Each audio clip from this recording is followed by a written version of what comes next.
Hey guys, I'm reviewing the Dyson D7 motor head versus the Dyson D6 motor head. They cost about $100 different, and so I wanted to review them and see if it's worth that extra money. So as you can see, the Dyson D7, which is the one in the back here, has a shorter and wider cup, and I actually think it holds about the same amount of dirt, but it doesn't get clogged like the other D6 can. Like sometimes when you get too much hair or something wrapped up, it gets clogged up in the entrance of the cup, but this doesn't seem to have that problem, so it's definitely an improvement.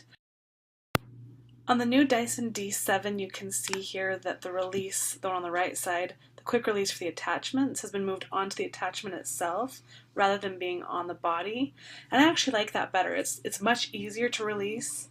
I have long fingernails, and if you have long fingernails, then you know it's a pain in the butt to release some of these attachments, but the new V7, the one with the red button, releases much quicker. It has a much smoother release, and it's attached to the attachment itself rather than on the body, so I think that's an improvement as well. The maximum suction button has been moved to the top of the D7 rather than on the back of the like on the D6, which you can see on the left here. So the reason that's an improvement is because you used to have to hold that max button down with your thumb whenever you wanted more power, but the new D7 with the button on top, you can just flip that button over and it will stay on max suction. You don't have to hold it down. I think that's a huge improvement because I would forget to hold down the max button, or it was just kind of a pain in the butt. So I like that it just flips over and you're on maximum until you no longer want to use it, and then you can just click the button back to regular. One of the selling points of the D7 is that it is quieter than the D6, both when it's in max suction and when it's in regular. So on this clip here, I'm going to run the D6 first on regular, and then the D7 on regular, and then I'll run the D6 on max, and then I'll run the D7 on max so that you can hear the sound difference.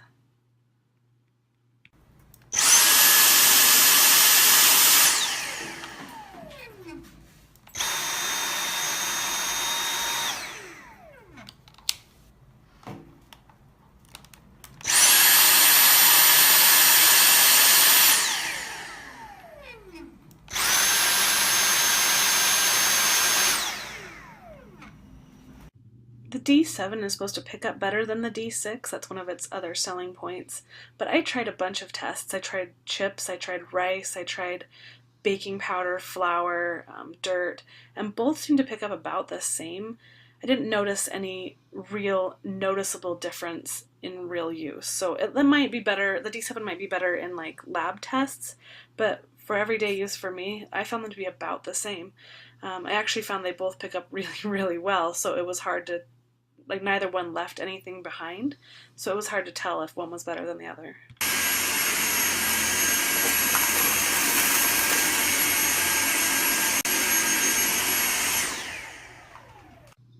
The cup release has been moved from the body of the D6 to the top of the D7, and I think it's actually an improvement. I'll show you why in the next clip here. The D6 is easy to release, as you can see, it just takes one hand, but the problem is stuff gets left behind. The D7 is a little harder to do one-handed, so I apologize for the crappy filming here, but when it pops up, it releases that cup and everything falls out. There's nothing left behind, so it's better.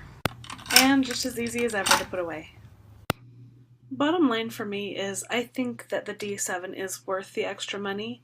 It is just easier to use. It has a much longer battery. It can go about 10 extra minutes. I actually sat and ran both to see how long they lasted, and the D7 lasted a good 10 minutes longer. That was in regular. In max, it's maybe a couple more minutes. But I think the extra time and the different functions like the quick release and the cup release are improvements enough that it is worth buying just for that alone. I also found that it charged a little faster, so I think it's definitely worth the extra money to get the D7.